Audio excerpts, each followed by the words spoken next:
Good evening. I call the regular meeting of the Ames City Council for September 10th to order. And Council, just direct your attention to the fact that we are working from an amended agenda this evening. There were three things that were added to consent. Ames High School fireworks, MOU with Mary Greeley Medical Center for a dispatch system, and a final plat for Quarry Estates, which is item number 15. Does the council wish to pull any item from consent this evening? Hearing none, entertain a motion to approve consent. With consent. Second. Roll call, please. Fletcher? Aye. Martin? Aye. Martin? Aye. Johnson? Aye. Aye. Aye. Okay, we'll go on to public forum. This is time for anyone in the audience who wants to address council on an item which is not on the agenda. You can come forward this time.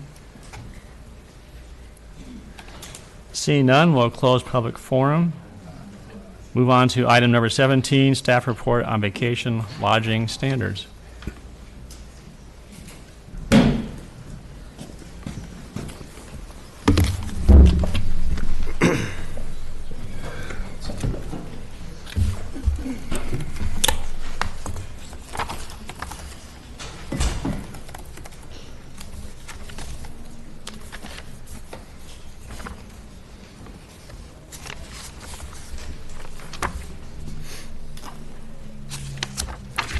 Good evening, Council. At your last meeting, you had asked us to prepare standards for the Airbnb use known as guest lodging, and had given us direction on specifically how to address what we have labeled as guest lodging, which is an absentee owner operating a lodging established within a single-family dwelling. One of the key elements of that motion was to require a 1,000-foot separation distance between those licensed establishments. As we started to go back into the zoning ordinance and start to put those uses back into the tables, and then to also work on the new chapter, which is chapter 35, which is the whole licensing chapter, we were a little stymied on how to look at the initial phase of applications and what to do with that. So we wanted to come back to council and get direction specifically on the 1,000-foot separation standard and really on how to administer its initial application. We've outlined three options. If there is no direction to do anything different, because there was a majority vote in direction at the last meeting, what we describe as option one would be the default. That would be literally whoever is the first one in the door to City Hall or the first one to click online to submit the permit, and whatever that timestamp is, that would be the one that staff processes first. So that would mean it's on the applicant to be timely at 8 o'clock in the morning. I can't tell you right now how the EnerGov permit system would take those in at what time, whether it's midnight or 8 in the morning. I'd have to work through that before we get to implementation to tell you how that works, but it would be first come, first serve. Another option that we put out there was to potentially create a very narrow window where maybe the 1,000-foot separation standard would not apply to the first batch of applications. If we were to do that and to likely stay consistent with the intent, it would have to be a very narrow window.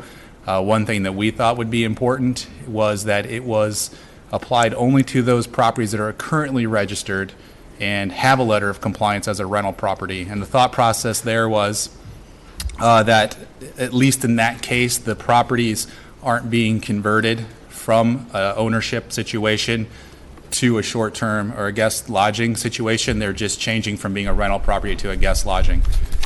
In any of these scenarios, everybody would still have to get the special use permit. They can't just skip that. The third option was to maybe not make there be this extreme rush at 8 o'clock in the morning to get to City Hall, allow for an application period where all would be accepted, and then we would randomly draw the order. So that would create a fairness and sense of you don't have to be here timely at the time the City Hall opens. We have you a chance to come in and submit your applications, and then we would deal with them in a random order as they came through. So the thought process there is that, let's say we had 24 applications in 2 weeks. We would collect them all. We would definitely make it viewable or able to be watched by somebody so that no one is concerned about how we pulled them out of a hat. But we'd randomly pull them out of a hat, and we would assign a number to all of the received applications, and then we would work through that from 1 down to 24. If the first one has no conflicts, which it shouldn't, it should be able to get approved, and then we would move through the list to see if there's a relationship that would be at issue for the 1,000 feet as we work down the list. So those are 3 ways that we thought it could be done and meet the likely intent behind that separation standard. So we're looking for direction from council on how to proceed with that. One thing that I think is of note was the question about how would the 1,000-foot separation be calculated. We did not give you the Chapter 35 draft ordinance because we didn't think it was complete enough without some direction here. But what staff had begun to write was a statement that the 1,000-foot separation standard could only be calculated with the city's geographic information systems. And that's important because we want it to be the data that the city relies upon and not some other source material. So we want to make sure the ordinance is clear what the data source is. And then secondly, how it would be calculated would be you would select the property in this computer software, and then from the outline of the property, we would generate a separation distance of 1,000 feet from all edges of the property. So it wouldn't be from some middle point in the property, but it'd be from 1,000 feet out from the property. And from the motion that was given to us, any property that has that 1,000 feet cross it would then be precluded from having that license. So just to give you an example, I generated two diagrams so that you could understand what this might look like.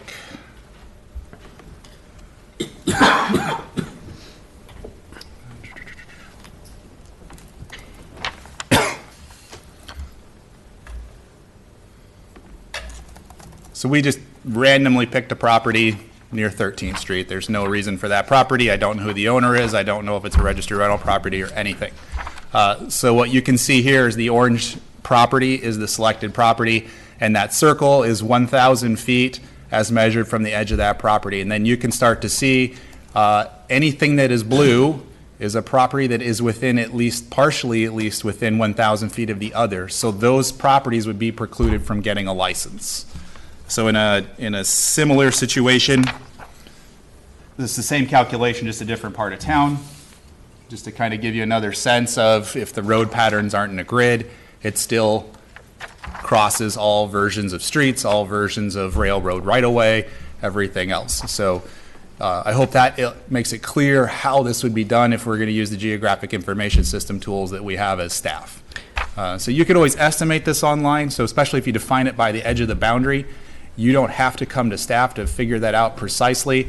If you were to go to the Beacon website and go to your property, there's a measurement tool, and you could drag out that measurement tool and know where the 1,000 feet is. I think that's more practicable than someone trying to understand where the center of their property is and how that would get measured out from there. I think there's more likelihood of a margin of error there that I'm not wanting to have. I think it's easier for us to calculate from a perimeter of a property.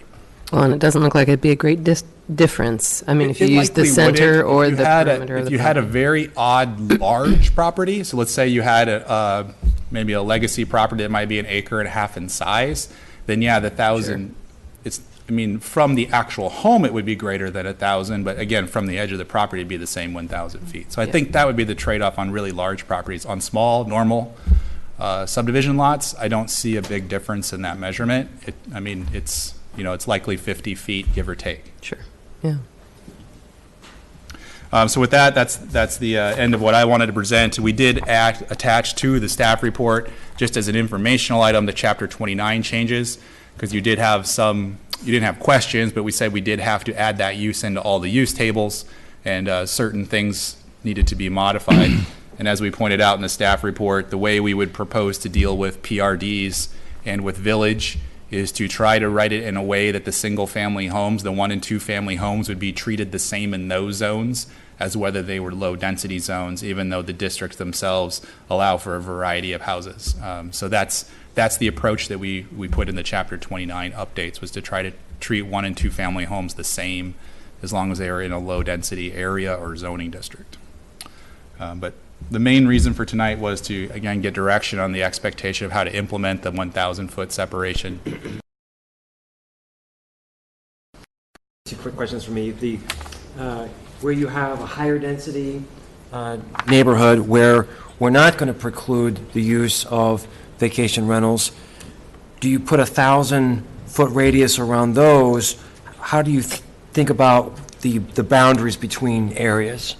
So what we thought, again, to be simplistic about this was that, for example, if you were in an RL zone, city zones that 1,000 feet would apply to, and you happen to be abutting an RH zoning district, we would exclude the 1,000 feet. I'm sorry, the RH would not be restricted by the 1,000 feet, nor would it impact whether the RL property could have a license for a guest lodging. So the way we were thinking the 1,000 feet would be implemented was for 1 and 2 family homes within any of those 5 zoning districts that were listed as RL, UCRM, FSRL, I guess FPRD and FVR. So the way to think about it would be, it's as if the higher zoning districts don't exist. That's how we would do it, Okay. unless you wanted us to look at it otherwise. No, I mean, and that's an advantage for people who want to have them, because if you add the higher density zoning districts back into this, that's going to significantly constrain the number of vacation rentals you could have. The second thing I want to bring up, when we talk about vacation rentals, this feels like the rental housing cap again, right? But there's a difference between the rental housing cap and what we're doing here, in that these vacation lodgings actually weren't actually allowable uses before. Am I correct in saying that? Right, so there's 2 reasons I would say it's different. One, the use of your home exclusively for lodging is not a residential use. So you're right. So we currently say that those operating that way are not legally operating unless they had a bed and breakfast permit, which no one does. Secondly, we're not restricting the rent of the property. We're restricting the transient hotel motel nature of the use, which is different than the rental cap that we had previously. So, and I know this is ground we've covered, but it's not as if this ordinance will preclude something that prior to the ordinance was permitted. We're not taking Correct. away something that was a valid legal use. I think it's very important to establish. That's What absolutely. we're actually doing is we're creating a path for use of properties that never existed before. We're giving something that didn't exist before. Am I saying that correctly? Yes. Okay, that's all I have. Other questions or comments? Well, I think it's just probably a clarification for the public, so I'm going to ask it like a question, but I think we know the answer. The vacation rental is a non-owner occupied property, so this is purely houses that are an Airbnb with no owner presence really at any time. Right. So the way this is set up, we've narrowed in on a very specific detail. If you were to step back to the higher level, there's hosted home shares and home shares, which are resident occupied or property owner occupied structures. They would be unaffected by this 1,000-foot separation. So they're a different category. This would exclusively be no owner present. It's not their primary residence, and that's the only type that would be restricted by this. Thank you. And Kelly, just to clarify for people who are interested, the converse is also true, that the vacation lodging is not going to be restricted because there's a hosted home share next to it or within a block. Correct. So it is, I probably haven't made that real clear, but the intent is that the vacation lodging separation is only between 2 of the same thing within that same type of zoning district, as you asked a few minutes ago about what would be impacted. So bed and breakfasts are not affected. The home shares, the hosted home shares are not affected. And then in the higher density areas, none of those are affected at all by what happens with any of these uses in the low density areas. I have a question that goes to the choosing between first come, first served and the randomized approach you mentioned. How often does the ZBA meet in order to consider special use permits?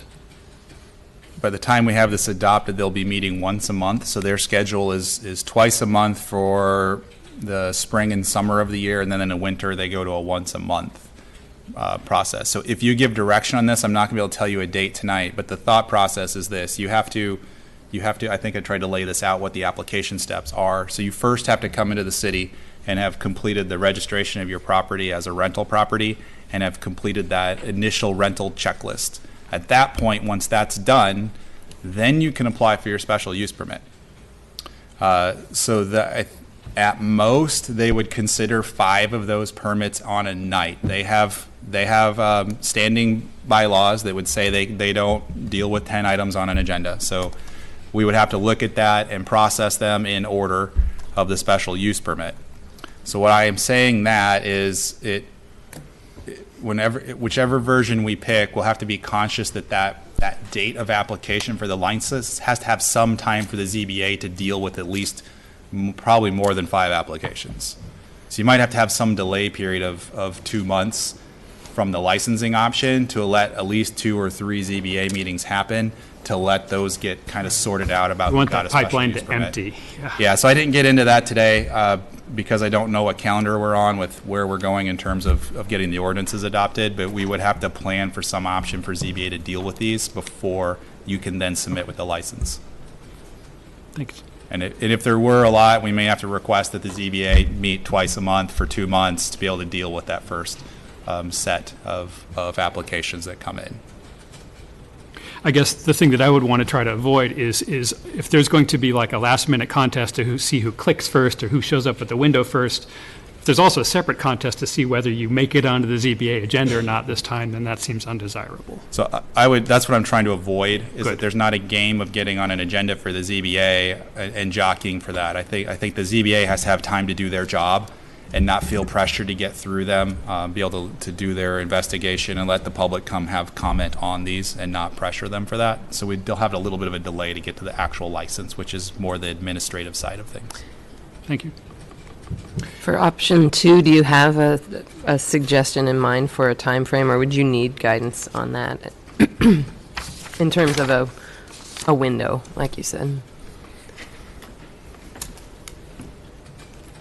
So I think there's 2 important things. One is if you take our suggestion that the letter of compliance being in effect, I would want a date for that. I think we learned with the rental cap, the sooner you set it, the better, because a lot of things could change over the next 3 months or 2 months as you finalize the ordinance. Sure. We suggested, because it's a new idea, to set it now, those that have it now, not rush in to get it.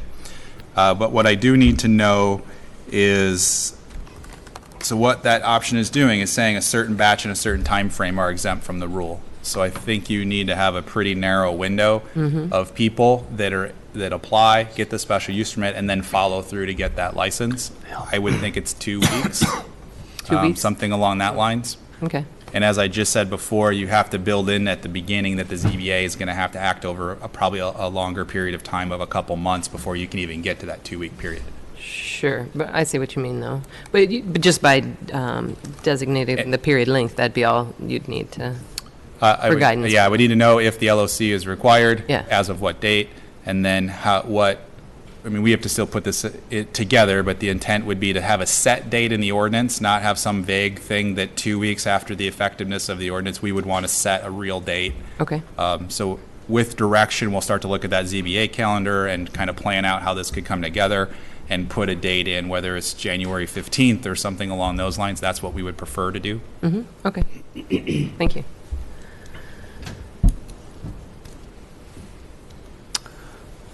Other questions for Kelly? You want to review what process we're going to go through? I see this is a staff report, Kelly, so what's the next step? So there is an approved motion from the last meeting. So it's really if you want to add detail to that motion. And I guess that's the question. That's why it's a staff report. You do not have to take action. If there was no action, like I said, option 1 would be the default.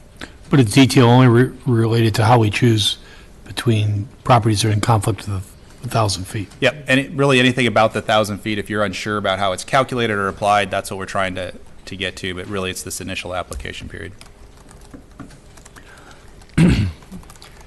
Not knowing, but anticipating there may be some people in the audience that want to comment on this. A lot of times we don't have people commenting on staff reports.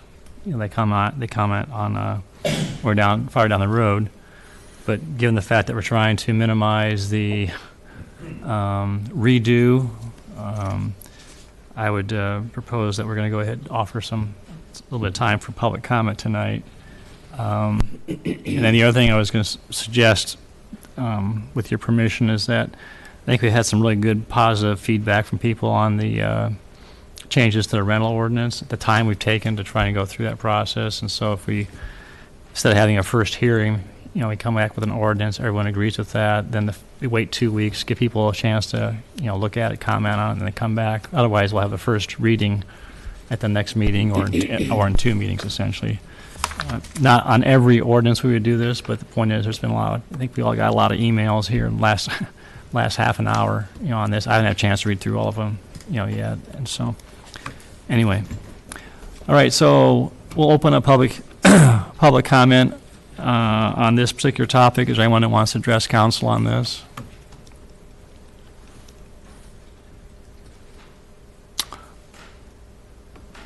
Steve?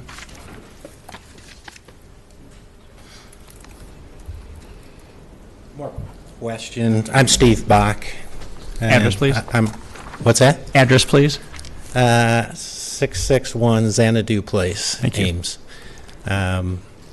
I guess I got a few questions as we had talked amongst city council members. The Airbnb is illegal to do right now, or there is just no laws in place? Tell you what, why don't you ask the questions, we'll write them down, and then we'll have either Kelly answer them versus having a dialogue here, okay? So first question is, are they illegal or not right now? Right. Okay. And then a lot of this comes because you're communicating between each other, so just trying to get my arms around it, okay? And would like to get some input. When I heard about the topic that came in, I guess I'll give a little input. I feel, and Tim touched on that, we're going back to people's rights as far as what they can and can't do. And if we start drawing 1,000 square foot circles, which would take 2,000 square feet if it's a circle, 1,000 that way, 1,000, and a first come, first serve process, there's going to be somebody's property rights that I feel it's going to be infringed on. So if you have 2 people, you're going to have 50%, and 10 people, you're going to have 90% of the people that would like to do something. Rights be infringed on, would not be able to use their property in the manner of the right that they would if they were first pick of the litter, per se. So doesn't seem fair, I guess, to 50, at least 50%, could be a lot higher depending on how many people want to be involved. I don't have an Airbnb. I know a lot of people that do, and I feel that it would be those people's rights to be able to use the property the way they would like to do it, it's within the letter of the law. In other words, you have your LOC and you're doing everything right. Why would they not have the ability to do something that somebody else would? So another thing I'd like to touch on is why are we doing this? What normally I would say safety or health, a couple things that I would like the city to look after and make sure everything's safe and health, but why are we doing this? Are we going to be doing this to protect somebody, or is there a health reason?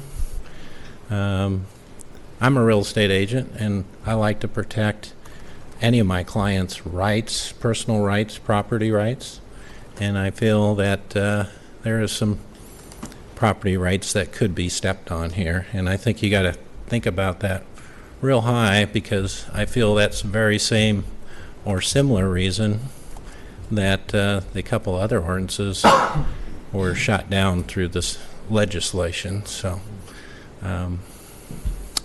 anything else? I did have one other thought, but it's escaping me. Let me think for a second.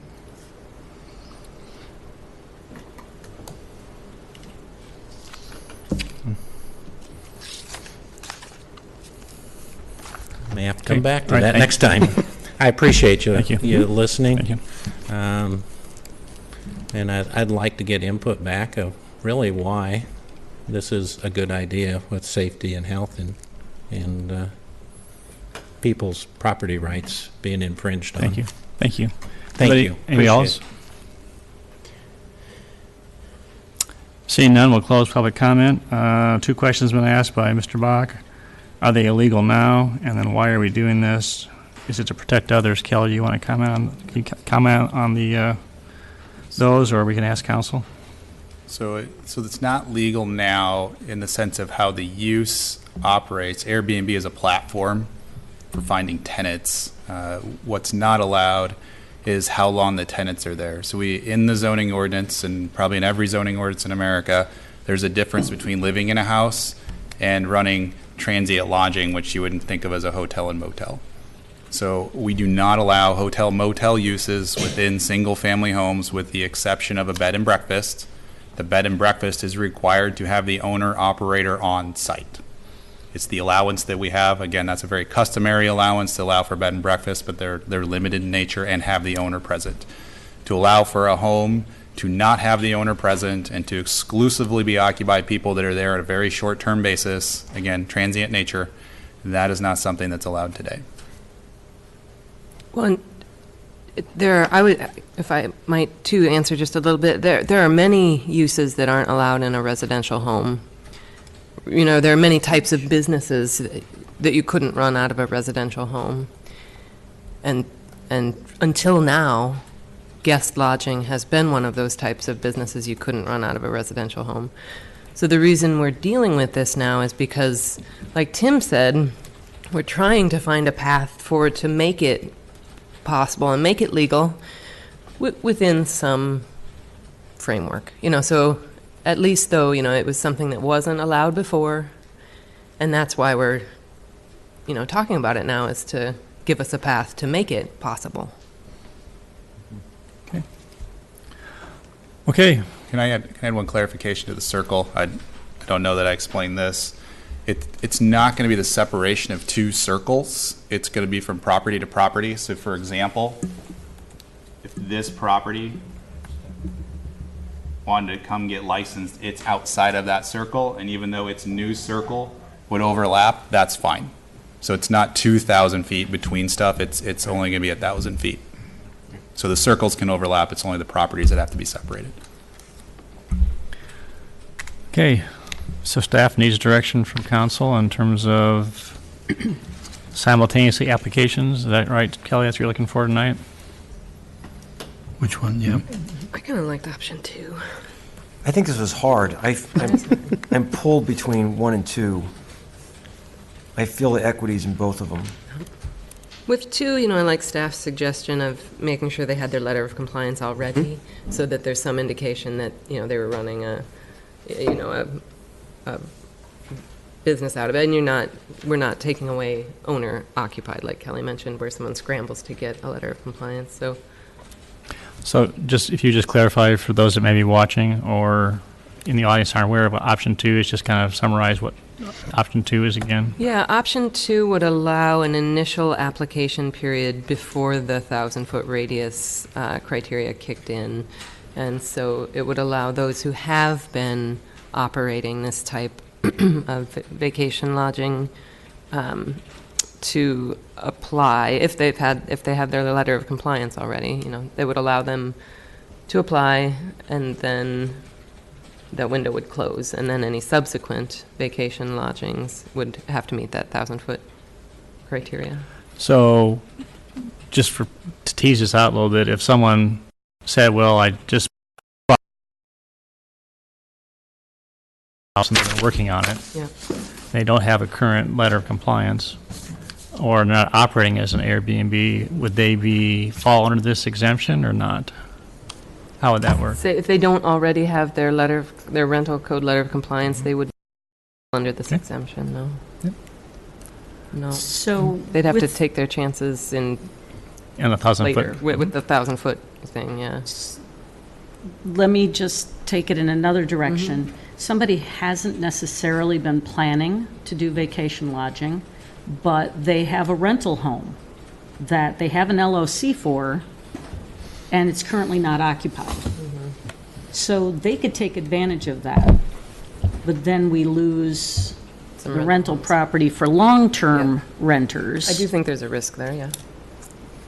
And we also may be working against our goals to convert rental properties back to single-family homes. I agree, we'd be letting some go that way, I think. I don't know how likely that is, but I do see a lot of for rent signs on those smaller homes these One days. question, too, I have is, if somebody has a rental property, say, and they were interested in doing what Gloria suggested, so they see that we're giving an initial application period, and they're like, that'd be a good backup to have, if I can't rent it. And so they, hypothetically, say they get their special use permit. Can they go back and forth between being a rental and being, and once they had that special use permit, could they That's a good question. use both, So you haven't gotten to that ordinance yet, but you're gonna have to answer that. So if I direct you to number 5 on page 2. This is where staff would go with that, which is, if you did not use your property as guest lodging for the majority of the prior year, you have to reapply. Okay. Which, if you're not within 1,000 feet of another, probably not an issue. But if you're in an area That's good. That's a good safety net. where there's a lot, you're not going to be able to bank this forever as some other choice. And I think that's really important if you pick option 2, because there's going to be a lot. So- If you have an LOC, it's going to cost you about $300 and invest in getting something set up for at least 1 year that you may or may not want to use. Yes. That's Okay. not very much money, but it's only going to buy you a year too. So if you followed our setup under number 5, it's only buying you a year. You would actually have to do it. So we tried to temper that Okay. by that, and I think Sarah's talked about that in the past. Is Yeah. it appropriate to bank LOCs for future use if you have no intent of actually renting it? And I think that logic really applies to this Yes. a lot. Yeah, okay. Well, that's good. Thank you. Yeah, thank Yeah, you for good pointing that out. I have a question on the second option. So is the 1,000-foot border drawn around the properties after the initial, like if they take advantage of the initial application period, they have the LOC, they get it, they're operating a vacation lodging, would all of those properties that do that have the 1,000-foot border drawn around them? Because that would make it pretty hard after the fact for anybody to get a vacation lodging in those areas. So it would? Yeah. Yeah. Okay. Yeah, I think so. I don't know how else you would do it. Otherwise, it kind of really defeats the whole reason for having a standard in the first place if there's continued exemptions. Okay, makes sense. Kelly, we say that these vacation lodgings have not been legal in the past, but in practice, to your knowledge, have we ever enforced that? Have we ever cited, maybe Mark, I don't know if you know this, but do you have a sense of the enforcement history on this? Well, I think when anybody ever calls us and asks, we say you can't. Okay? You So can't that box get is checked. permission from the city to do it. Yes, we acknowledge that people are doing it, but in the last 2 years, we've been talking about rental occupancy, and the year and a half on this, it's been you haven't said go search out those people that just came to the podium and said they're doing it. So we've been holding steady on not doing enforcement for the last year and a half, pending the outcome of this. So before that, it was always, we might send you a letter and say, hey, did you know you can't do this? If we had a complaint that there seemed to be activity happening that's not consistent with a single-family home. Because to the point that Steve made, we have to be, that's why enforcement is important. This is more of a Mark thing to bring up. But at some point, if we don't enforce something long enough, then maybe it might create the perception that they have a right to do something if we never enforce it. All of a sudden, if that stop sign is, no one ever pays attention to that stop sign, and you're the 500th person that blows through and you get a ticket. You're like, what happened to the other people? Why are you citing me now? And I want to be sensitive to that. There may be people who have had one of these properties for several years, we've never enforced it, and now they feel like we're all of a sudden becoming focused on enforcement. So that enforcement history is sort of valuable. One of the things that I found interesting, Tim, when I was looking at Airbnb and VRBO listings, was that none of the vacation homes that I saw, not the home shares, listed fewer than 6 people who could stay in that residence. And if these are in single-family neighborhoods, at least some of the reviews are saying, well, 10 of our friends from college came to stay at this house. So I have a concern about the enforcement of that rental ordinance component too. Sure. And, if we've already got people who are, by all reports, good Airbnb owners, who keep their properties up well, who've never had a complaint, but they're breaking the rental code. They've got an LOC, but they've got more than 5 adults staying there at any time, then that's an infraction, and I don't know how we enforce that. Okay, let's give, I have a question, maybe for the rest of council, maybe for someone else.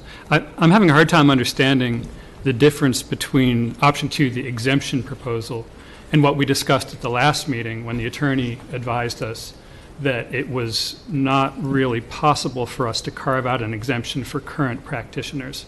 I know the wording is different and the way it's set up is different, but I'm trying to think, can someone explain to me, if we were to adopt this, how would the outcome be different than what we were told we couldn't do?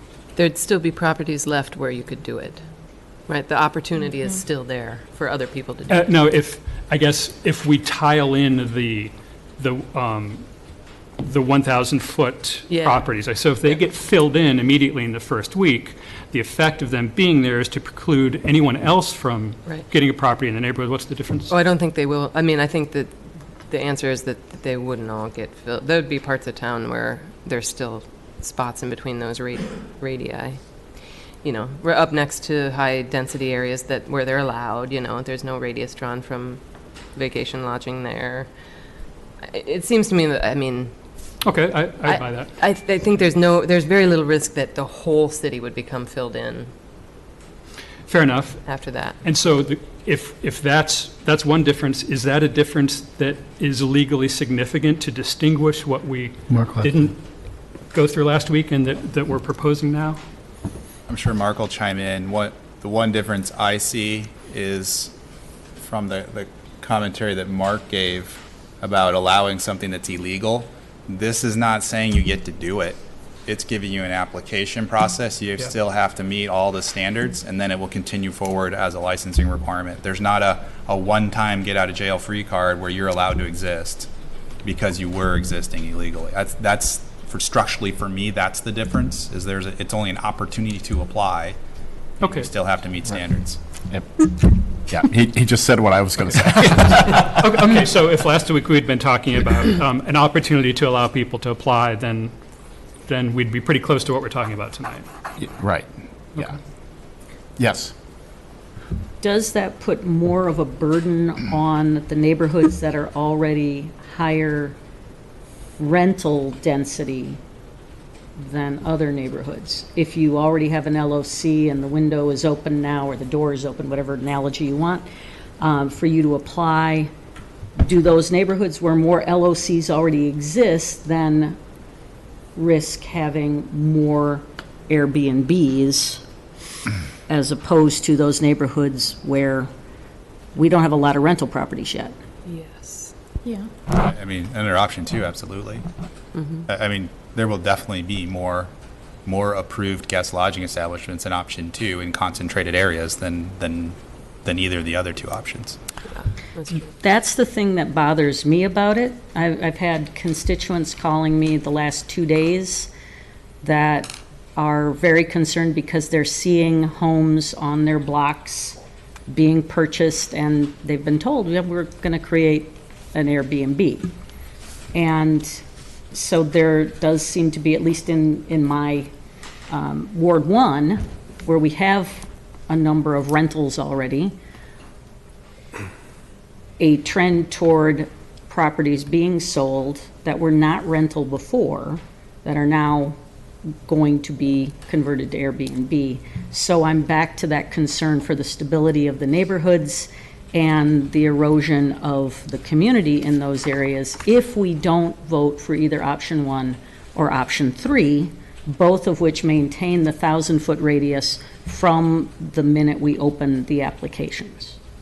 And I'm not really clear on the difference between option 1 and option 3 as it does what Steve was talking about.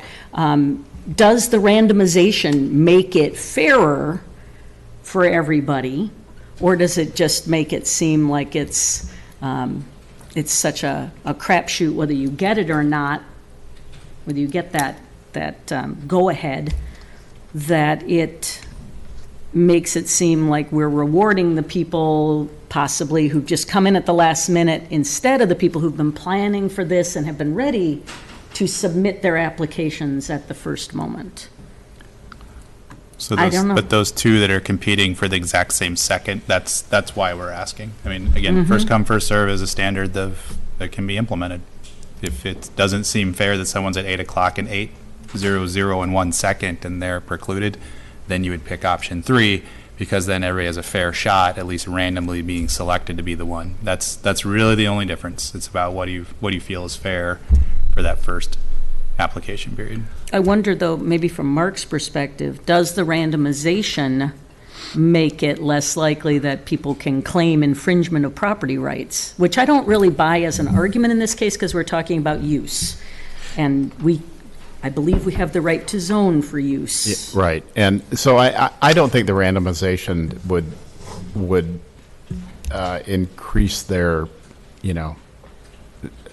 the gravity of their argument on that, because Would it decrease it? I don't know that decreases it. It just, it makes it subject to chance, but that's just one other way of doing it. It's like you can do first come, first serve. And when you've got a limited resource that you're giving out, these permits to run these things, it's like we're only going to give so many out. You have to choose a method to do that. And I don't think anyone could argue either of those as being unfair because they give everyone an equal opportunity. Okay, So- let's, I don't want to overcomplicate it more than we've already done, but perhaps an option could be that we say that you had to have owned the property by a certain date in the past, like before or when we started this process or talking about this process, so someone can't come in and buy a property at the last minute and go through the process. So it would add another tier. You had to own the property, you have to get the LOC to kind of protect the people that. Would that be for each of the options? Or I don't for know, I'm just option talking out 2, loud at this or- point. Option 2 is what he means, I think. And Yeah. I guess I have another question on option 2. So Kelly, when you were referencing that issue number 5 that we have to decide on, can we apply that if we move forward with option 2 as well? So you have to show proof that you've already been operating as a short-term rental? So that's our advice not to do that, because Okay. those that have called my office and said, can I do it? I've said no. Okay. So they would already be at a disadvantage if they were following the direction they were given by the city. Yeah, So if you followed the rules, you're precluded. That does not seem fair. yeah. So this would only be after after the first year when it comes to renewal, you'd have to Right. prove you've actually used it. Yeah. Another question, would it be practicable to have sort of a hybrid between first come and first served, whereby all the applications that arrive complete on the same day are randomized, so that you're not really just last minute sort of, is my index finger working, or did I manage to get to the window in time? So that's option 3 was trying to do that. Oh, I see. That was Well, the you point. said a couple weeks there. Can you narrow it down? Sure. I mean, it could be Narrow it for as 2 much as you days. want. I mean, it could be anything. It was just what's a reasonable time frame greater than 1 second Okay. to make those decisions. Do you recall, Kelly, from, I don't know if it was the last staff report or maybe a couple staff reports ago, when you all did sort of an examination of what listings were out there, do you remember how many were actually being advertised as whole home rentals? Eloise always did those. I don't remember Okay. the counts. I just vaguely remember it not being a significant number, and so I'm just wondering if this It overthinking varies, is really so- going to be an issue. So our impression over the last year is that there's somewhere between 50 and 75 people actively marketing properties at any one time. It But varies some of throughout the those year. are Some are home shares. correct. But it seems to be more and more are the whole Agreed, home rentals. yes. So whether it's 50-50 anymore or not, I don't know, but that's the impression we have, is that currently it's less than 100, but what's that split? I Right. don't know. Because you have to go to each platform and again, do quite a bit to try and figure that out. Well, and if we consider that any rental property with an LOC could enter into the request. Right, but a in- traditional rental is a much less riskier business than operating a short-term rental. So I just have a hard time believing that there's going to be this mass rush of people with LOCs who want to convert their rental properties into a short-term rental. All right, let's get a motion on the table. I would move that we approve option 2. Second.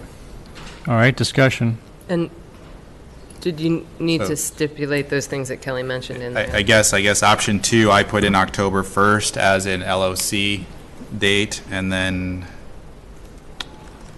did I say a narrow window of 2 weeks? Did I? No, you didn't. I didn't see the 2 You weeks. said narrow window.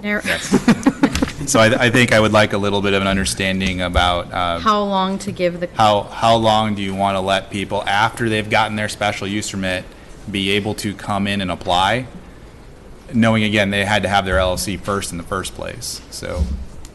You wish to amend your motion or add that? I don't know that I have a strong feeling on the time. Okay. And as I said earlier, whatever direction you give, we want to translate that into a specific date for the Right. ordinance. So if you were to say 2 weeks or 3 weeks, whatever, we would try to guess on a calendar when this would be effective and put a hard date in.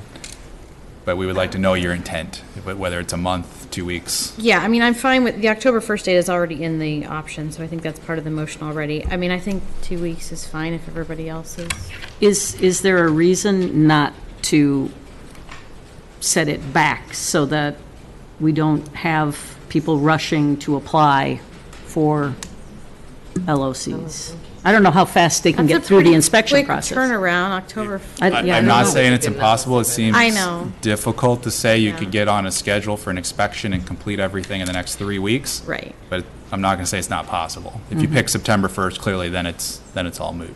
Well, it seemed, I leave it as is. it seemed that the goal of the council is to go ahead and at least acknowledge those that may be operating right now. That's what you're trying to do, and also trying to protect the neighborhoods from excessive quantities of VRBOs. I mean, I think that you're trying to accomplish all these objectives. So, It seems like option 2 creates the best compromise. I think it's a good outcome. all right, any further comments or discussion? We're going to go call for the vote. Those in favor say aye. Aye. Opposed? No? Motion carried 5-1. Okay, so as I comment at the end of this report, your public hearing items later in the agenda, our recommendation is to not hold that hearing. Do not continue at date specific. We need time to go back with legal and work through what you've said to get to the complete ordinance. My expectation is that the soonest it will be to you is October 8th. That'll probably be our goal to be that night, but we don't want to guarantee you that tonight. And that's, you're talking about item 18, which is the next one, correct? Yeah, the public hearing for Chapter 29 and then the associated Chapter Okay, 35 right. and 13 ordinances. Just before we get on to item 18, Councilman Nelson had a good comment. He said, are there any students that are here that are interested in whether or not we approve fireworks tonight? Okay. Good catch, Chris.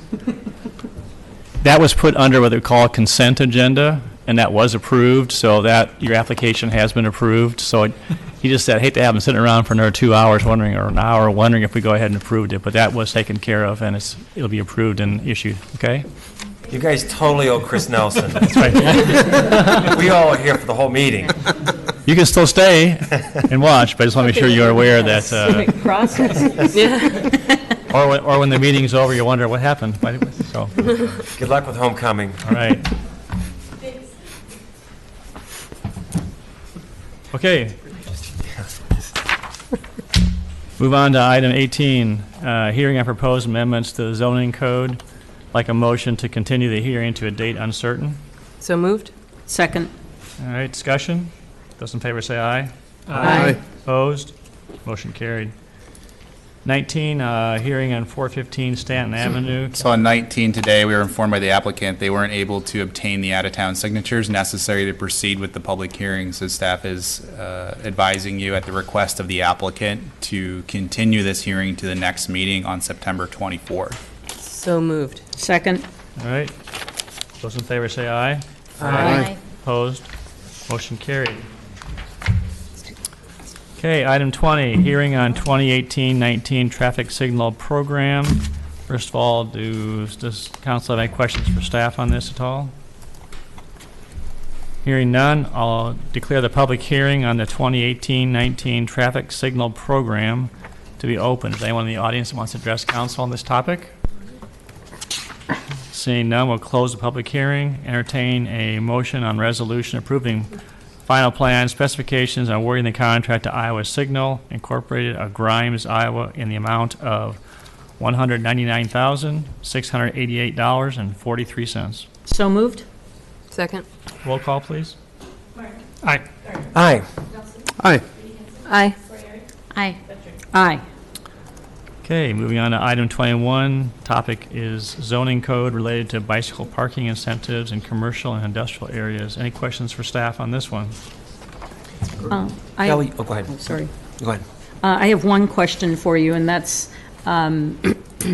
we have a distance of 150 feet from the entrance to the property suggested, and I'm wondering if that 150-foot distance has to be on the subject property, or can they arrange for remote parking? I don't know whether that's... Yeah, so for us, it needs to be on the property itself. We would not want to give credit for a reduction for something that they can't control off-site. I don't want to bring remote bicycle parking agreements to the council. So for us, it would have to be on-site. That would be our recommendation. Good question, though. Other questions? So Kelly, have we had any kind of feedback on this item? Have you received any questions or comments?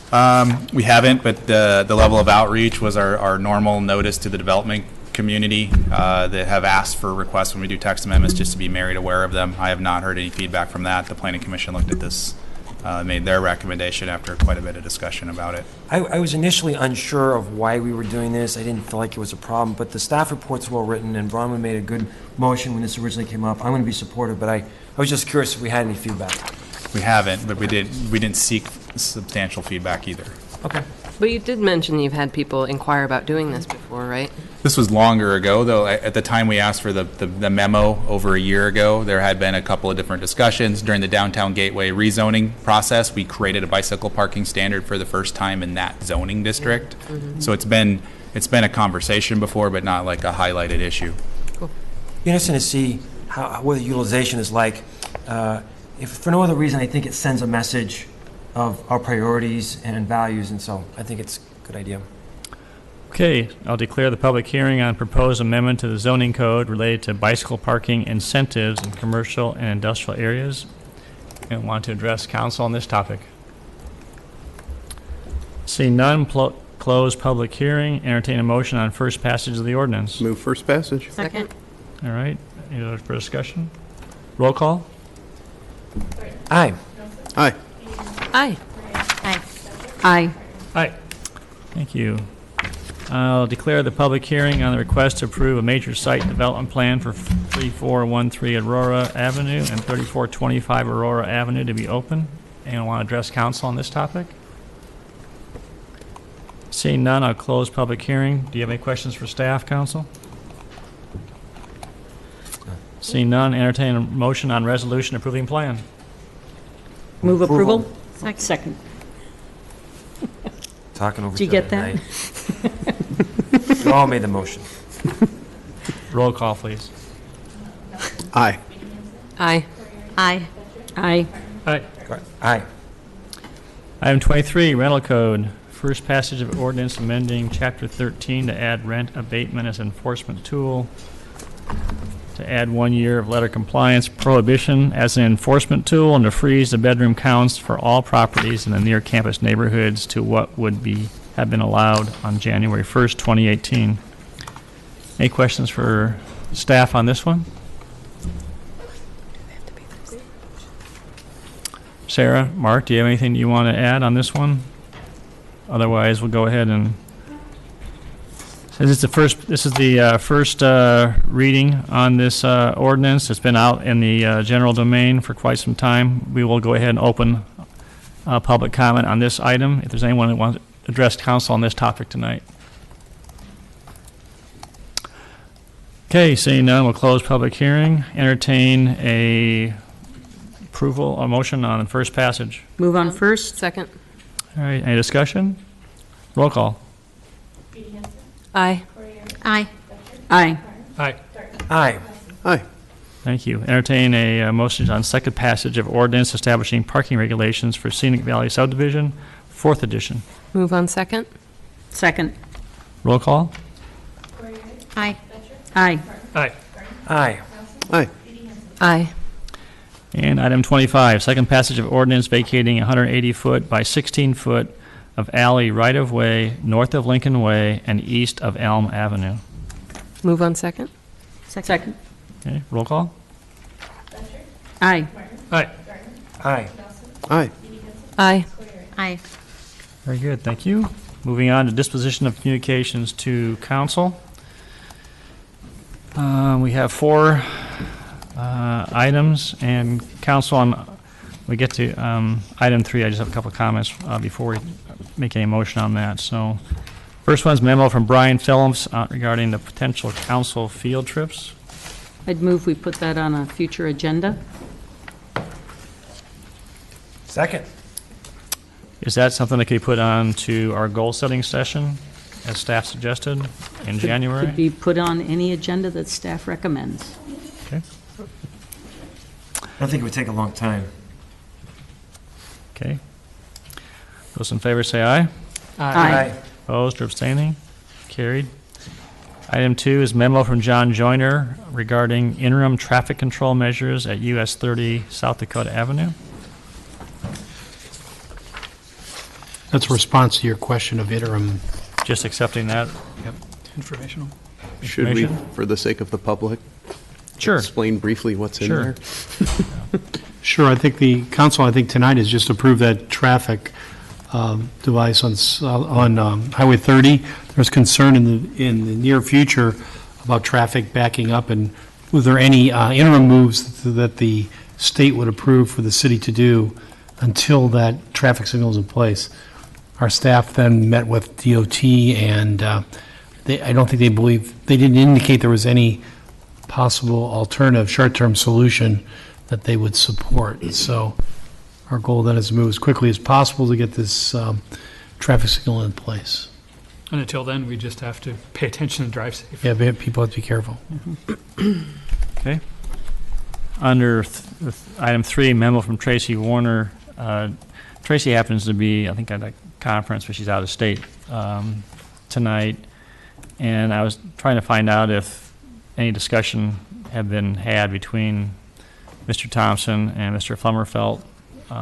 And so I would just ask that we just table this for 2 weeks and then have us come back again and have Tracy answer those questions. Because if they've already, we referred a letter from Mr. Thompson to staff, she's responded. So, but if they've already got this thing worked out, there's no sense in doing anything else, with this. So do we want to put it on an agenda or not put it on an agenda? No. Why don't we wait? This Just is defer a response general from her. holding pattern? Just want to just defer this for 2. That she had said that the city was not going to have any more involvement in this I discussion. think the mayor wants to know that we talk to the 2 individuals. The point is though, is that if she's already talked to him, then there's no need for communication. But the point is, if she hasn't, then we want to send some kind of communication saying, here's what her findings are, here's a memo, and we're moving on. That's Okay. all. So So we'll just put this on disposition. sort of put this in, back in the queue. Yep, 2 weeks from Write a now. memo Yep. to you. Yep. No additional memo. It's just bring us back in 2 weeks. And item 4, letter from Josh and Molly Boersma regarding city sewer line hookup fees and rules for East Industrial Area for residential property. You can request a memo on that if you'd like. Yeah, we asked staff to provide a memo. Second. Okay. Move second for memo. Those in favor say aye. Aye. Opposed? Motion carried. All right, council comments. Chris, why don't you start us off tonight? All right, I would like to bring attention to the public, something that's being put on by the Public Arts Commission in partnership with the Octagon and the Ames Community Arts Council. It's a Chalk the Block contest. It's Sunday, September 22nd, so a week from Sunday. It begins at 10 a.m., and it's actually a judged competition on Main Street in front of Tom Evans Plaza. There's prizes that will be awarded for youth, teens, and adults, and the judging begins at 2 p.m. You can register ahead of time by emailing publicartcommission@cityofames.org. It sounds like a really neat, fun event. Yeah. Anything else? Nope. Bronwyn? Nothing for me? Amber? There's still an hour left to go vote, so head to the polls. Nothing for me. Gloria? We had what seemed to be a very successful Pride Fest in downtown Ames, and I think that event is growing as a community event. We also, on Saturday, apparently had a I Love Ames Day, sponsored by student government. Perhaps Devin knows something about that? Yeah. So go ahead and tell us about that. Yeah, so